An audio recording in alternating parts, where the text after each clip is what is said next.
Amém. Veja só o que está escrito aí em Hebreus 1, verso 1. Ouvendo Deus outrora falado muitas vezes e de muitas maneiras aos pais pelos profetas, nesses últimos dias nos falou pelo Filho, a quem constituiu o herdeiro de todas as coisas, pelo qual também fez o universo. Só isso. Observe, esse versículo ele diz que Deus ele falou muitas vezes e de muitas maneiras diferentes.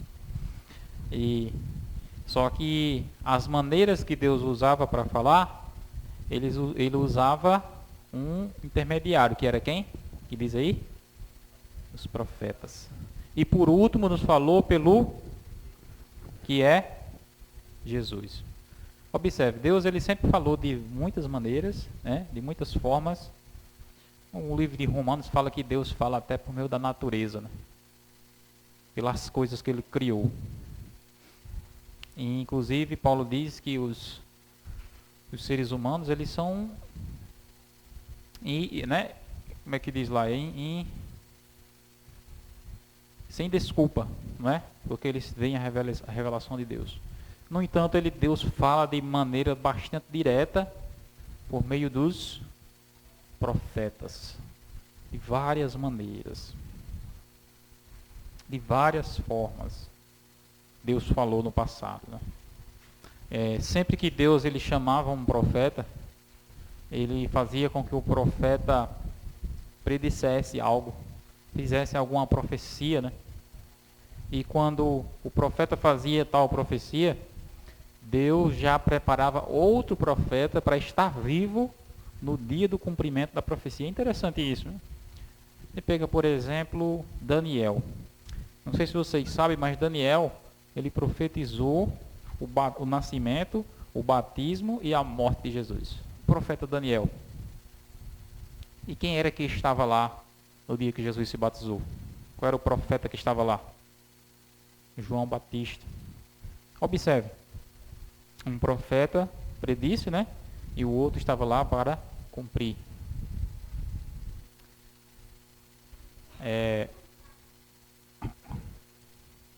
Quando Deus chamou Abraão, ele disse: olha, Abraão, a tua descendência vai ser peregrina em terra estranha 400 anos, mas também eu vou julgar a nação em que vai escravizar eles, eles sairão de lá com grandes riquezas. E quando Deus revelou isso a Abraão, né? Moisés ainda não existia. 400 anos depois, surgiu o profeta chamado Moisés, que estava ali acompanhando o cumprimento daquela profecia que Deus tinha falado, né? E Moisés foi o profeta que Deus usou para cumprir, né? Tirar o povo do Egito. Como foi que Deus falou com Moisés? Quem lembra aqui? Como foi que Deus falou com Moisés? Foi por meio de quê? De uma planta que queimava. Já viu essa história na Bíblia? Uma planta chamada uma sarça ardente. E disse que Moisés estava passeando, não passeia não, estava apacentando as ovelhas, né, do deserto. E ele viu aquela árvore em chamas. É uma coisa que nós não costumamos ver, né, comumente. Nós não costumamos esperar os meios que Deus usa, né? Olha só o que a palavra de Deus diz. Deus diz assim que Deus ele fala muitas vezes e de muitas maneiras.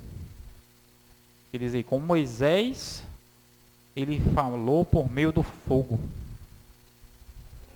Agora eu pergunto, Moisés estava esperando aquilo? Será que Moisés já estava na expectativa, Deus vai vir e vai falar no meio do fogo aqui com a gente?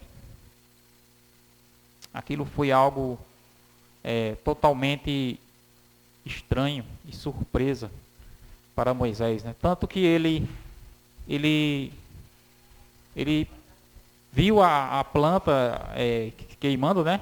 E ficou pensando consigo assim: eu vou me aproximar para ver que fenômeno extraordinário é esse, né? Ele não imaginava que aquilo fosse uma revelação de Deus. Quando Moisés se aproxima, da chama, né, da planta, ele escuta uma voz que saía de onde? De dentro do fogo. Já pensou? Que coisa estranha. Onde é que você vê no mundo uma caixa de som pegando fogo e saindo som de dentro dela? Os métodos, os meios que Deus usa para falar, que Deus usou no passado e continua usando hoje, né? São métodos que causam estranheza e surpresa nas pessoas. Moisés ouviu a voz de Deus falando no meio do fogo. E ele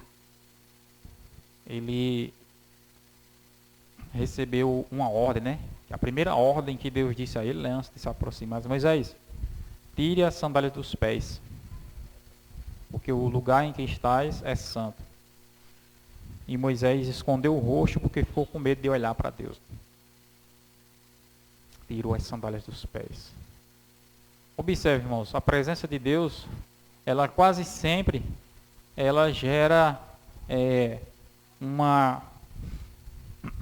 contrassenso, uma contradição no ser humano, assim, né? A gente quase sempre acha que sabe as coisas, né? Acha que entende as coisas. De repente Deus fala conosco e mostra, olha, você tem que ter cuidado, porque você está fazendo algo aí e pode ser perigoso. Tira as sandálias dos pés. O lugar que você está é santo. E Moisés não estava percebendo isso. Não estava percebendo por si mesmo, né, que precisava tirar as sandálias dos pés. Nem estava percebendo também que o lugar ali era santo. Para ele era um lugar como ele passava constantemente, né? E a voz de Deus, ela sempre fala conosco assim, ó, preste atenção em determinada coisa.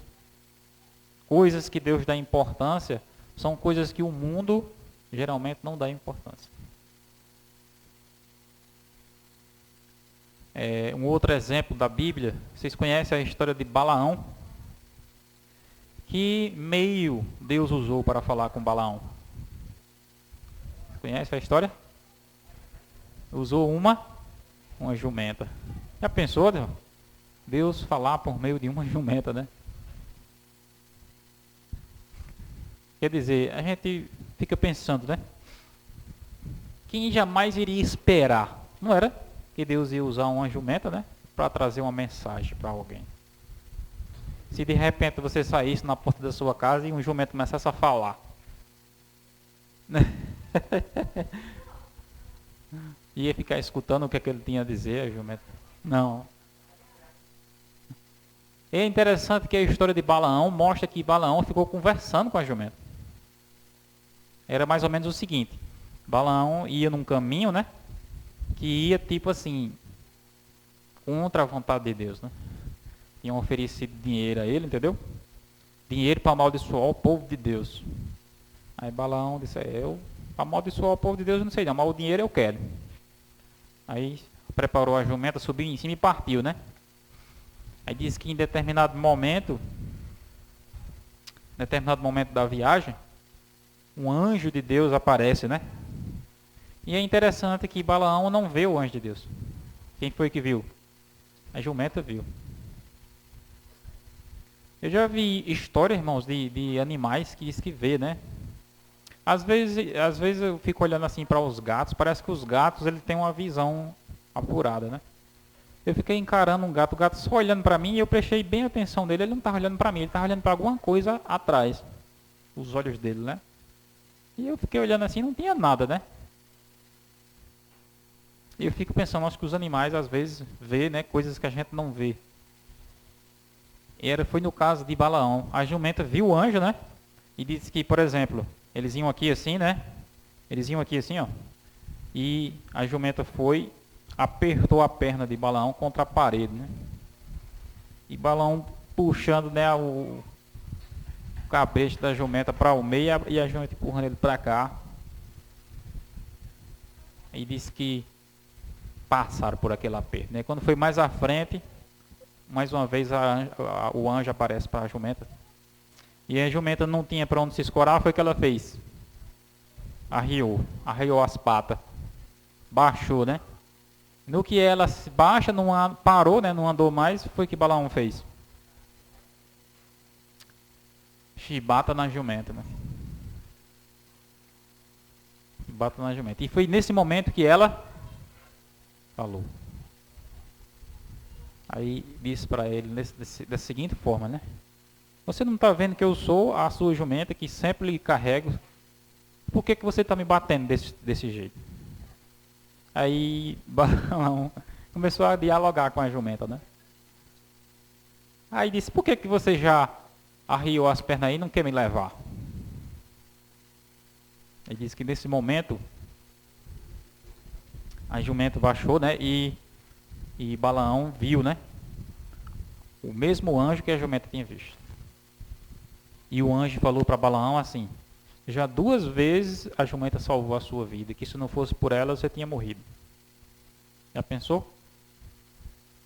Se não fosse por ela você tinha morrido.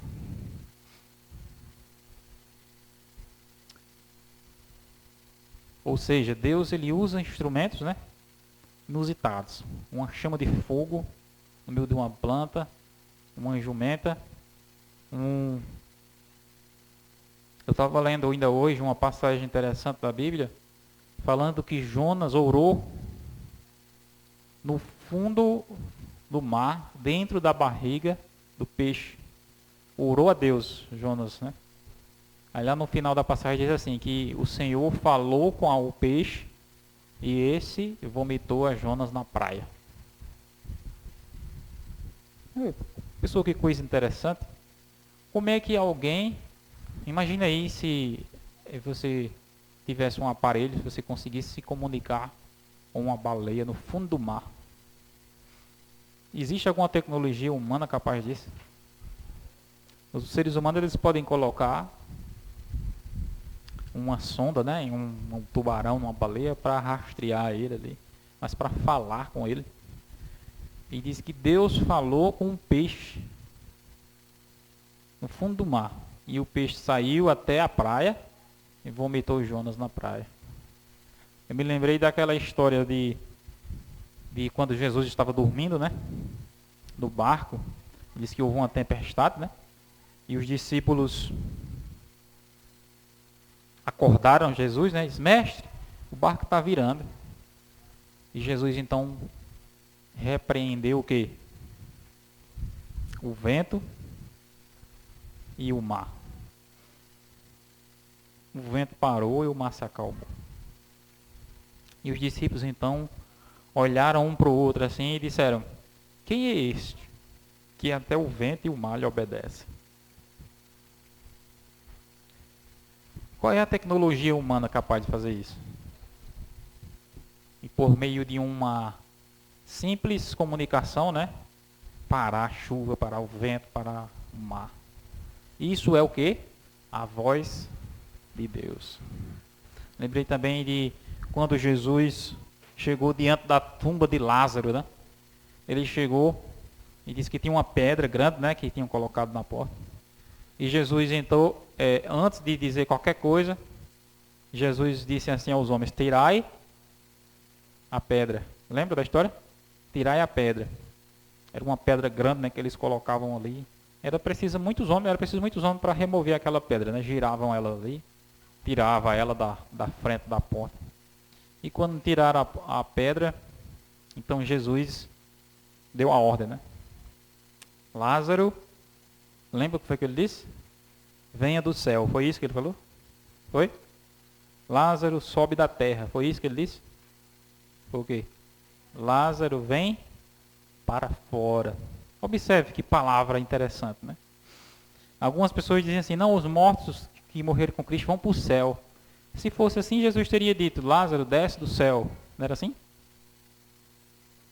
Foi que Jesus disse assim, Lázaro, vem para fora. Porque Lázaro estava onde? Dentro do túmulo.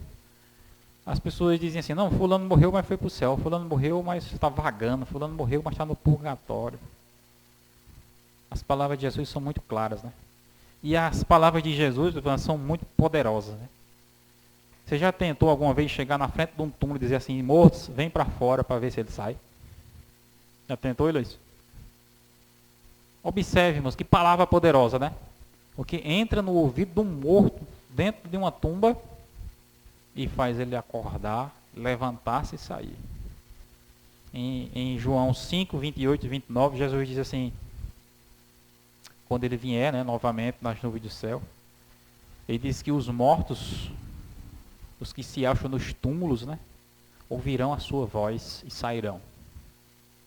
Os que fizeram bem para a ressurreição da vida e os que praticaram mal para a ressurreição do juízo. Que poder impressionante, né? Jesus não vai pisar nem na terra. Ele vai ficar nos ares, numa nuvem, né? E ele vai falar. E os mortos dentro da sepultura vão ouvir a sua voz. E os que ouvirem, sairão. Deus, ele falou muitas vezes e de muitas maneiras, e ele continua falando conosco, sabia? Só que preste bem atenção o que é que eu estou querendo transmitir para vocês aqui. Os métodos, os meios que Deus usa para falar conosco, ele muitas vezes, na grande maioria das vezes, são métodos assim, entendeu? São meios assim, estranhos, diferentes, que você pensa assim, puxa vida, depois é que você vai perceber, Deus estava falando comigo e eu não percebi. Quando eu conheci a mensagem da igreja adventista, né? Eu reagi como todo mundo reage. Como é que as pessoas reagem quando se fala da igreja adventista? Como é que elas dizem? Isso é uma seita, não é assim? O nome mais bonito que chama é seita, né? É uma seita, eles não tomam banho no sábado, eles não comem no sábado, não é assim? Eles adoram só o sábado, eles são pessoas sem conhecimento da Bíblia. Eu pensava comigo, não? Pessoas que estão vivendo ainda no tempo da lei. Teve uma mulher que disse assim, esse povo ainda vive no Egito. Ou seja, isso significa o quê? A maneira como o mundo fala. Até que eu disse assim, não, mas vamos fazer o seguinte, não vamos pelo que o mundo fala, pelo que as pessoas falam, vamos saber realmente o que é que a palavra de Deus fala. Se você ficar se levando só pelo que as pessoas falam de alguém, né, você nunca vai conseguir saber a verdade sobre aquela pessoa. Você só consegue saber a verdade se você conversar com a pessoa. Entendeu? Isso é verdade também em relação à igreja adventista. Não se deixe levar pelo que as pessoas dizem da igreja adventista, mas procure conhecer um adventista, de fato, né? Converse com ele, procurar saber. Foi isso que eu fiz, né? Comecei a estudar a Bíblia com o adventista e comecei a orar a Deus pedindo, né, a revelação da voz de Deus. Preste atenção, maneira como Deus fala, né? E com o tempo eu comecei a perceber que quem não sabia nada, quem estava totalmente desorientado era eu. Ou seja, Deus estava querendo falar comigo e eu não estava entendendo. Eu estava achando, né, que o meio que Deus estava usando para falar comigo era errado. Deus, ele fala de muitas vezes, de muitas maneiras. Mas as pessoas muitas vezes estão pegando aqueles mensageiros de Deus, aqueles instrumentos que Deus está usando, né? E estão chamando eles de tudo isso daí que vocês escutam falar, né? De seita, eles chamam também de legalistas, né? Todo tipo de adjetivos negativos associam contra os mensageiros de Deus, e por isso que as pessoas não dão ouvidos aos mensageiros de Deus. Difícil de ouvir, entender. E para a gente entender, ouvir a voz de Deus, a gente precisa orar e pedir a Ele, né, que revele aquilo claramente a nós. Aí uma das histórias mais interessantes e mais profundas, né, que a Bíblia conta sobre ouvir a voz de Deus é a história de Samuel. Vocês conhecem? Vamos abrir essa história aí, né, para você ver comigo. Samuel, capítulo 1, 1 Samuel, logo no comecinho, o livro de Samuel conta a história dele mesmo, né? Fica logo depois de Ruth. 1 Samuel, pode passar, Deuteronômio, achou? 1 Samuel, capítulo 3.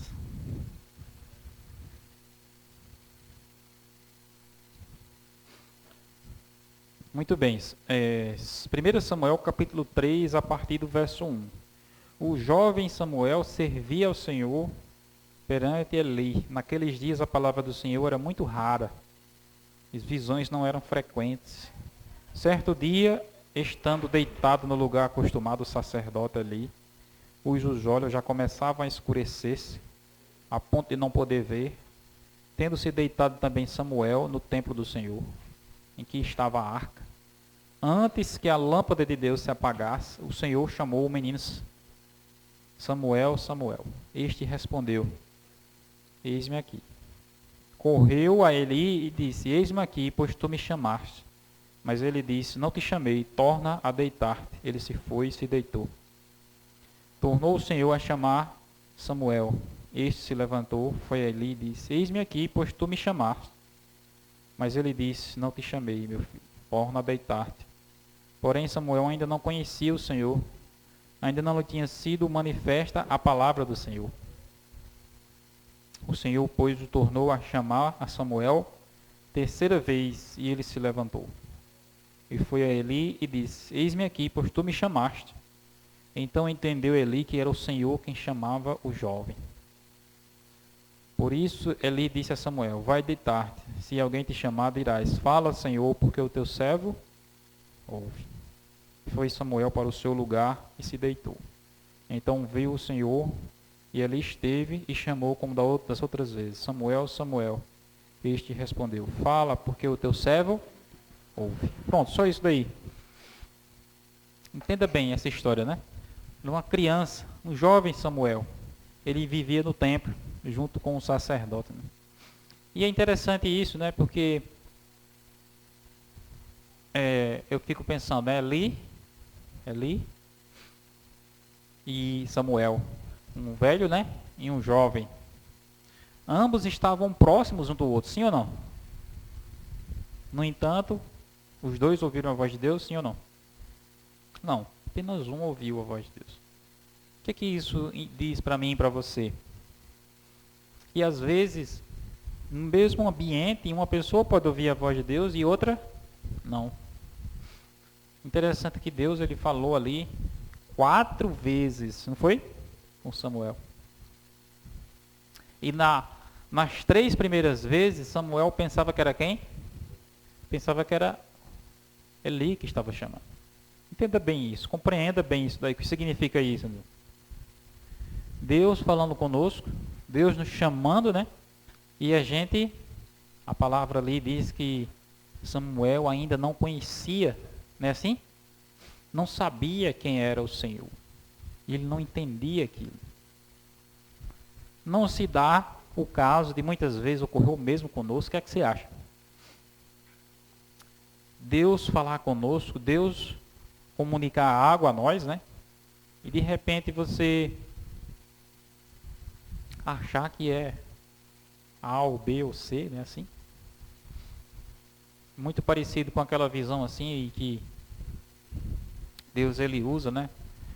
Você escuta a voz de Deus falando e nem sempre aquela voz está vindo do lugar adequado que Deus gostaria que você estivesse. Aquela passagem que Jesus diz assim: tenho ainda outras ovelhas que não são desse rebanho, desse aprisco. A mim também a elas convém conduzi-las. Aí por último ele diz assim: elas ouvirão a minha voz e sairão, e haverá um só rebanho. Observe como é parecido com a história de Samuel, né?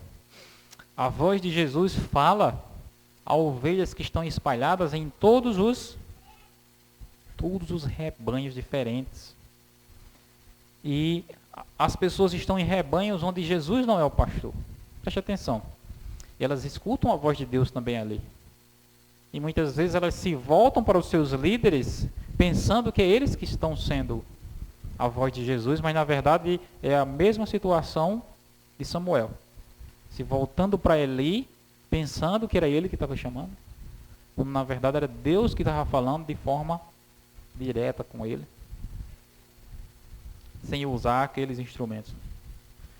E Jesus disse: eles ouvirão a minha voz.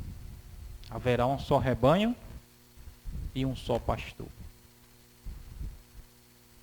Para ouvir a voz de Deus, irmãos, a gente precisa ter, como Samuel aqui, né, diz aqui, Samuel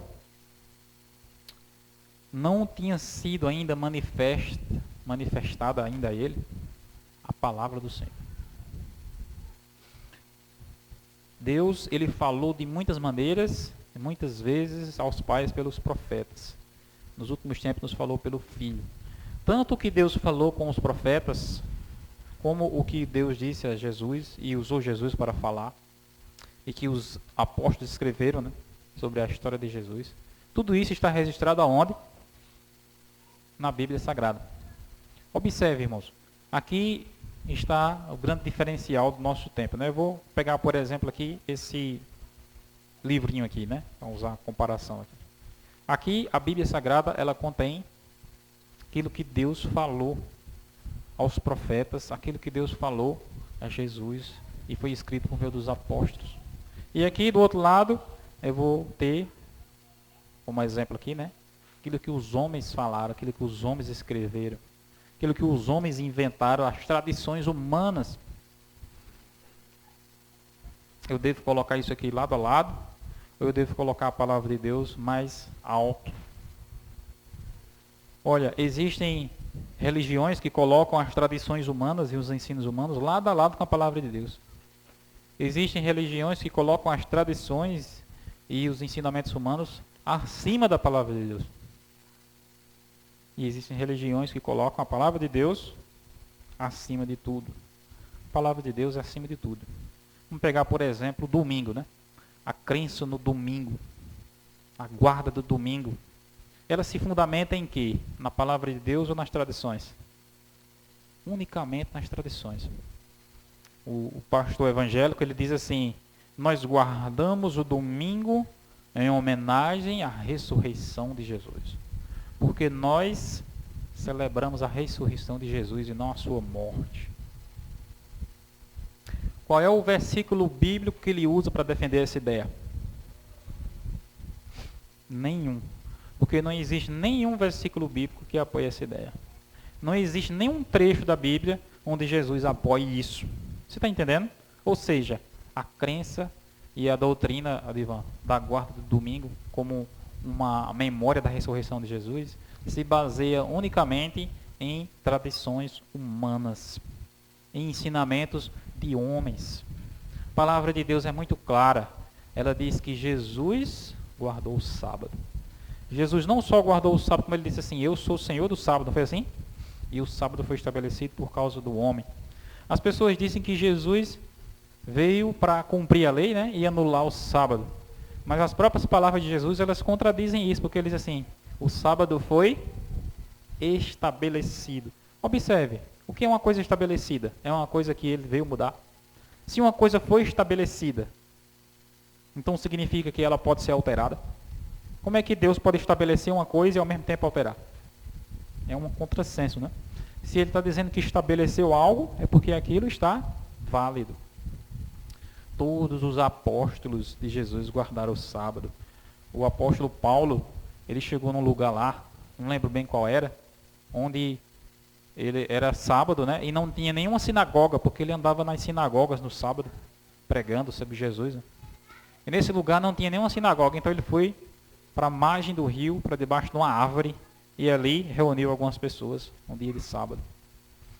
A Virgem Maria guardava o sábado. Uma vez eu vi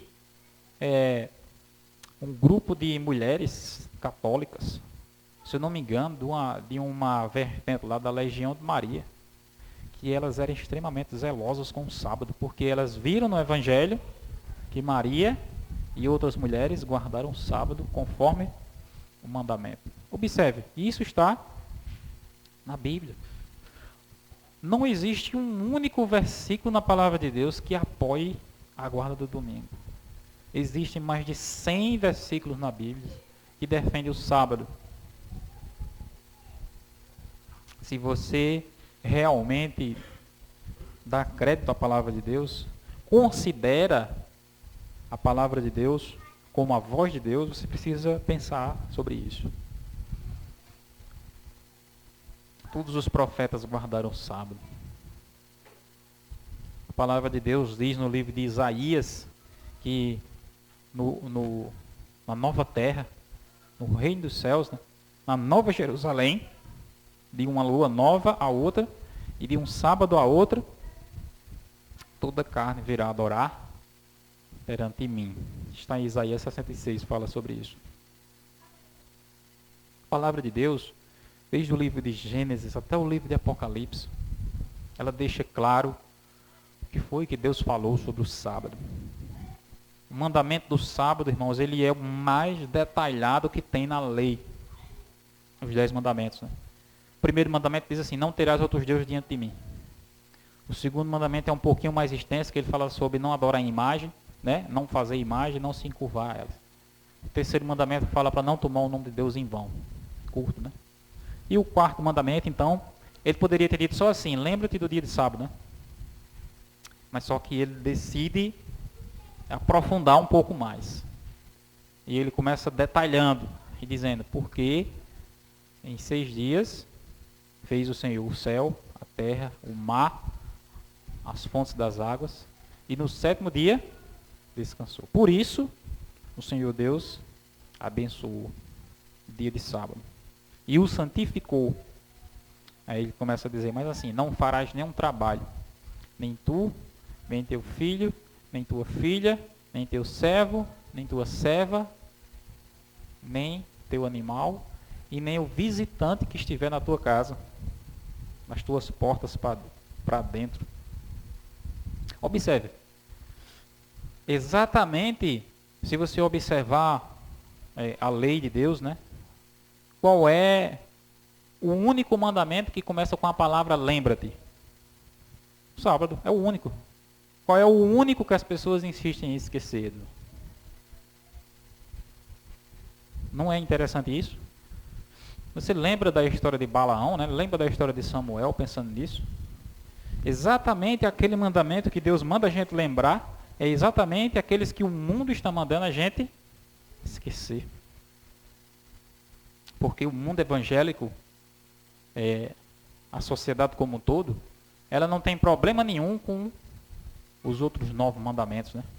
Mas quando fala do sábado, cria-se, não é, um preconceito, cria-se uma barreira enorme. E é exatamente por isso, Divan, que surgiu o povo adventista do 7º dia, no tempo do fim, né? Para restaurar essa verdade, né? Colocar ela no seu devido lugar, chamar a atenção das pessoas para isso. E isso é um meio que Deus tem usado para transmitir a sua palavra. Aquelas pessoas que realmente sabem o lugar da palavra de Deus, né? Elas hão de refletir sobre isso. Porque, como eu falei aqui, né? Não existe argumento na Bíblia em favor do domingo. No entanto, existem centenas de argumentos em favor do sábado. Basta que o estudante pesquise por si mesmo, entendeu? Não se deixe levar por carismatismo religioso, né? Por eloquências de pastores, mas pesquise por si mesmo. Pegue a Bíblia, vamos pesquisar o que a palavra de Deus diz sobre isso. É inevitável, você vai dar de cara com a verdade que a palavra de Deus diz. Que Deus nos abençoe e nos ajude a ouvir a sua voz. Amém? Vamos ficar de pé e vamos orar. Senhor Deus e Pai, nesse momento, te agradecemos pela tua palavra revelada a nós de muitas maneiras e muitas vezes pelos profetas, pelos apóstolos, por Jesus, e que chega até nós, que essa tua palavra esteja acima de qualquer coisa em nosso interesse, que nós venhamos valorizá-la, acima das tradições humanas, acima dos ensinamentos de outras pessoas, e que nós venhamos aprender a ouvir a tua voz. Sabemos que assim como Samuel, nós ficamos confusos às vezes, por meio dos nossos sentimentos, por meio de nossas inclinações erradas, não conseguimos te entender direito. Que o Senhor nos ajude a conseguir, no meio do barulho, do ruído do mundo, poder ouvir claramente o Senhor falando conosco, na tua palavra, e possamos responder da mesma forma que Samuel respondeu. Fala, Senhor, porque o teu servo ouve. É esse nosso pedido a ti. Nosso agradecimento em nome de Jesus. Amém.